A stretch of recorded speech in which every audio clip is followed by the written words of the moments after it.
Hello दोस्तों, स्वागत है आप सबका IQ स्मार्ट पे। आज की ये वीडियो आपके लिए बहुत ही ज्यादा इंपॉर्टेंट होने वाली है, क्योंकि ये वीडियो को देखने के बाद आपका दिमाग का ढक्कन खुल जाएगा। क्योंकि आज के इस वीडियो में मैं आपको एक ऐसी आदत के बारे में बताने वाला हूँ जो कि आपके जेब को खाली करवा देती है, आपको कंगाल बना देती है और आपको कभी भी वेल्दी बनने नहीं देती। तो वो कौन सी आदत है जो हमें कंगाल बनाती है, हमारे जेब से हमारी पैसे को बाहर निकालते रहती है? अगर आप ये जानना चाहते हो वो कौन सी आदत है और आप कैसे उस आदत को सुधार सकते हो ताकि आपकी जेब खाली होने से बच जाए, तो वीडियो को पूरा अंत तक जरूर देखिएगा। तो फिर देरी किस बात की, आइए शुरू करते हैं। तो आखिर वो कौन सी आदत है जो कि हमारी जेब से हमारी पैसों को निकालते रहती है? दोस्तों, उस आदत का नाम है पैसों से मिलने वाली इंस्टेंट ग्रेटिफिकेशन की लत। अब ये इंस्टेंट ग्रेटिफिकेशन की लत का मतलब क्या होता है, जरा ये भी तो बता दो। बता रहा हूँ, पेशेंस रखो, सब बताऊंगा।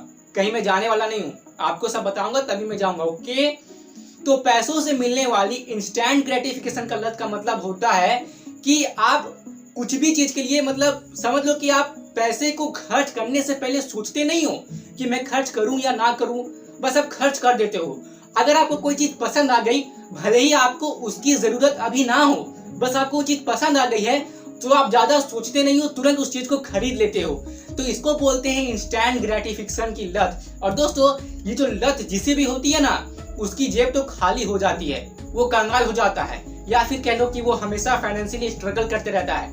तो कहीं आपकी भी आदत तो नहीं? ठीक है, मैं इस आदत को आपको अच्छे से एक्सप्लेन करता हूँ, एग्जांपल देके एक्सप्लेन करूंगा तो आपको समझ में आएगा। ठीक है, चलिए मान लीजिए कि मार्केट में 1 लाख का नया फोन आया हुआ है।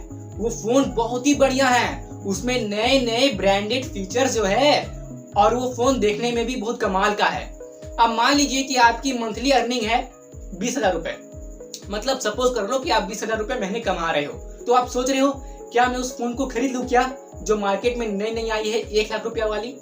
अब जैसा कि आपकी पेमेंट है 20,000 रुपए और आप सोच रहे हो कि क्या मैं उस फोन को खरीद लूं, आप ऐसा सोच रहे हो, तो आप उस फोन को खरीद सकते हो क्या? अरे यार, फोन की दाम में 1 लाख रुपया, आपकी पेमेंट है महीना की 20,000 रुपया, तो क्या आप उस फोन को खरीद लोगे? हाँ, ये अच्छा ऑफर जो चल रहा है, आप उस फोन को EMI पे ले सकते हो। आप थोड़ी बहुत डाउन पेमेंट लोगे, आपको फोन मिल जाएगा, फिर धीरे धीरे महीने महीने करके आप उस फोन की सारी पेमेंट चुकता कर दोगे। हाँ, ये अच्छा ऑफर है। और अब आप क्या करते हो, आप अपने इमोशन पे कंट्रोल नहीं कर पाते, दुकान में जाते हो, थोड़ी बहुत डाउन पेमेंट देते हो और उस फोन को EMI पे ले लेते हो।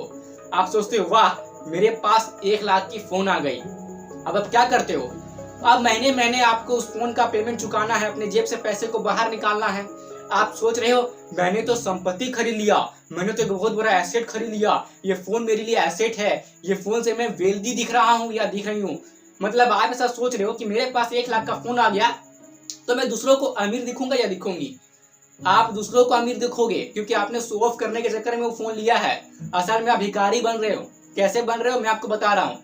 क्योंकि जिसे आप सोच रहे हो ना कि आप जो चीज लिए हो, मतलब कि वो फोन जो लिए हो 1 लाख रुपया वाला, और आप ऐसा सोच रहे हो कि मैं इससे अमीर दिखने लगूंगा या अमीर दिखने लगूंगी, असल में आप गलत सोच रहे हो। असल में आप भिखारी बन रहे हो, क्योंकि आपने वो फोन जो लिया है ना, वो आपके लिए एसेट्स नहीं है, वो आपके लिए लायबिलिटी है। क्योंकि इसके वजह से आपके जेब से हमेशा, हर महीने, हमेशा नहीं, हर महीने आपकी जेब से पैसा बाहर आएगी, तब तक जब तक कि फोन की पूरी EMI यानी कि पूरी पेमेंट कंप्लीट नहीं हो जाती। हाँ, तो अब आप ये सोच रहे हो कि एसेट्स और लायबिलिटी क्या होता है। अगर आपको एसेट्स और लायबिलिटी के बारे में नहीं पता है तो आपको पता होना ही चाहिए, क्योंकि अगर आपको इसके बारे में पता होगा तो आप अपने पैसे को, अपने फाइनेंस को आप ठीक से मैनेज कर पाओगे। और अगर आपको इसके बारे में पता नहीं है तो आप अपने पैसे को ठीक से मैनेज नहीं कर पाओगे और हो सकता है कि आप फाइनेंशियली स्ट्रगल करते रहो। इसलिए अगर आपको इसके बारे में नहीं पता है तो इस टॉपिक पर मैंने पहले एक बहुत ही डिटेल वीडियो बना रखी है, जिसका लिंक मैंने डिस्क्रिप्शन में दे दिया है। आप उस लिंक पे क्लिक करके उस वीडियो को देख सकते हो। चलिए, लेकिन मैं आपको यहाँ पे इस टॉपिक के बारे में शॉर्ट में समझा देता हूँ। एसेट का मतलब होता है कोई भी वो चीज जो आपके जेब में हर महीने पैसे डालते रहती है, और लायबिलिटी का मतलब वो होता है जो आपके जेब से हर महीने पैसे किसी वजह से निकालते रहती है। जैसे कि मैंने वो 1 लाख की फोन वाली एग्जांपल दी ना, आपको तो लग रहा है कि मैंने एसेट खरीद लिया, वो चीज मेरा संपत्ति है, मैं उससे अमीर दिखूंगा चाहे दिखूंगी, लेकिन असल में वो आपके लिए संपत्ति नहीं हुआ, वो आपके लिए लायबिलिटी हो गया, क्योंकि उसके वजह से हर महीने आपके जेब से पैसे बाहर आ रही है, क्योंकि आपको उस फोन का पेमेंट तो पूरा करना पड़ेगा ना, महीने करके। आपने फोन को ईएमआई पे जो लिया, इसीलिए मैंने कहा। तो मैं आपको ये नहीं कह रहा हूँ कि आपको वो 1 लाख वाली फोन नहीं लेनी चाहिए, आप जरूरी वो 1 लाख की फोन लो, लेकिन जरा सोचो, क्या आप वो 1 लाख की फोन अभी के अभी, जस्ट अभी के अभी 3 बार खरीद सकते हो? अगर आप उस फोन को जस्ट अभी के अभी 3 बार खरीद सकते हो, अगर आपके पास इतना पैसा है तब आप उस फोन को अफोर्ड कर सकते हो, और अगर आपके पास इतना पैसा नहीं है कि आप अभी के अभी उस फोन को खरीद सकते हो, तब आप उस फोन को अभी मत खरीदो। अपने पैसे को अपने पास संभाल के रखो और उसे स्मार्टली इन्वेस्ट करो, ताकि उस पैसे की वैल्यू बढ़ सके। प्लीज इस बात को आप समझने की कोशिश कीजिए। जब भी आप ऐसे चीजों को खरीदते हो जो आपकी इनकम से ज्यादा होता है, लेकिन आपको लगता है कि मैं जो चीज खरीद रहा हूँ, चाहे खरीद रही हूँ, वो चीज मेरी संपत्ति को बढ़ा रहा है, मैं अमीर दिख रहा हूँ या दिख रही हूँ, तो ये बेवकूफी है। अपने आप को अमीरों से कंपेयर मत करो। वो तब तक कोई चीज को नहीं खरीदते हैं जब तक किसी चीज को लेकर वो ये नहीं सोच लेते हैं, क्या मैं उस चीज को 3 बार अभी के अभी खरीद सकता हूँ, क्या मेरे पास अभी इतना पैसा है कि मैं उस चीज को अभी के अभी 3 बार खरीद लूं? अगर हाँ, तो मैं उसे अफोर्ड करूंगा, चाहे करूंगी, अगर नहीं तो मैं अभी नहीं करूंगी, मैं अभी वेट करूंगा, चाहे करूंगी। मैं अपने पैसे को ग्रो करूंगी, मैं अपने पैसे की वैल्यू बढ़ाऊंगी, चाहे बढ़ाऊंगा, और जब वो पैसे की वैल्यू बढ़ जाएगी, जब मैं उसे एसेट में इन्वेस्ट कर दूंगा या कर दूंगी, और जब उस एसेट से मुझे इनकम आने लगेगा, तब जाके मैं कोई अच्छी वाली महंगी लग्जरियस मटेरियलिस्टिक चीज लूंगा, चाहे लूंगी। ऐसे करते हैं अमीर लोग अपने पैसों को मैनेज, और मिडिल क्लास और पुअर मेंटेलिटी वाले क्या करते हैं? पैसा आया नहीं कि महंगी चीज लेनी है, नो इन्वेस्टमेंट, नो सेविंग, पहले मुझे महंगी सामान ही लेना है। तो ऐसा करोगे ना तो पैसे की तंगी हमेशा रहेगी आपके पास। इस बात को आप जरा अपने दिमाग में जितना जल्दी बैठा लेंगे ना, उतना जल्दी आप अपने पैसे को ठीक से मैनेज करना सीख पाएंगे। मैं जो बात बोल रहा हूँ ना, उसे अपने दिमाग में बैठा लीजिए, ओके? क्योंकि देखिए, दुनिया में 3 तरीके के लोग होते हैं। पहले तो वे लोग जो अपने प्रेजेंट को बहुत ही अच्छे से जीते हैं, अपने प्रेजेंट में वो धूमधाम से खर्च करते हैं, पूरा जी जान से खर्च करते हैं।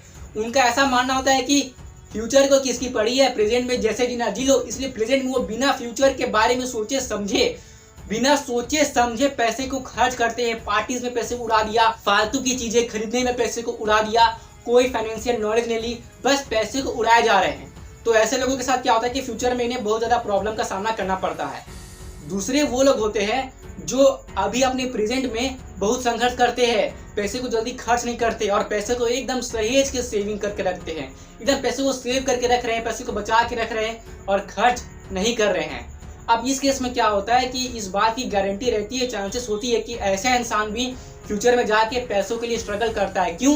क्योंकि उसने पैसे को सिर्फ सेव किया है, और सेव करने से आप इन्फ्लेशन को बीट नहीं कर पाते, और जब आप इन्फ्लेशन को बीट नहीं कर पा रहे हो तो आपकी पैसे की वैल्यू कम हो जा रही है। इसलिए फ्यूचर में उस पैसे की वैल्यू कम हो जाएगी जो आप अभी सेव कर रहे हो, अगर आप उसे इन्वेस्ट नहीं करते हो तो। क्योंकि इन्वेस्टमेंट एक ऐसा तरीका है कि आप पैसे की वैल्यू को बढ़ा देते हो और वो वैल्यू इतनी बढ़ जाती है कि वो इन्फ्लेशन को बीट कर देती है। लेकिन जब आप सिर्फ पैसे को सेव करके रख रहे हो तो उससे पैसे की वैल्यू नहीं बढ़ रही है, क्योंकि इन्फ्लेशन बढ़ रहा है और इन्फ्लेशन बढ़ने की वजह से आपकी पैसे की वैल्यू कम हो जा रही है। इसलिए अगर आप ये सोच रहे हो कि मैं सेविंग करके चाहे अमीर बन जाऊंगा या अमीर बन जाऊंगी, तो मुझे नहीं लगता कि ऐसा पॉसिबल है। अगर है भी तो शायद ये बहुत मुश्किल है। और तीसरे वे लोग होते हैं जो कि अपने प्रेजेंट में स्मार्टली पैसे को मैनेज करते हैं, वो स्मार्टली अपने पैसे को इन्वेस्ट करते हैं, वो अपने प्रेजेंट को भी जीते हैं और फ्यूचर के लिए भी अपनी जिंदगी को संभाल के रखते हैं। और फ्यूचर में क्या होता है, जितने उन्होंने इन्वेस्टमेंट की थी ना, उस पैसे की वैल्यू बढ़ जाती है, और वो पैसे की वैल्यू इतनी बढ़ जाती है कि वो इन्फ्लेशन को बीट कर देता है, और फिर वो आराम से अपनी जिंदगी को जीते हैं, यानी कि फाइनेंशियली फ्रीडम वाली जिंदगी को जीते हैं। मैंने जो पहले आपको 2 तरीके का इंसान बताया ना, ये दोनों इंसान फाइनेंशियली फ्रीडम वाली जिंदगी को जी नहीं पाते। लेकिन जो मैंने आपको तीसरे तरीके वाले इंसान के बारे में बताया, ये वो इंसान होते हैं जो फाइनेंशियली फ्रीडम वाली जिंदगी को जी लेते हैं।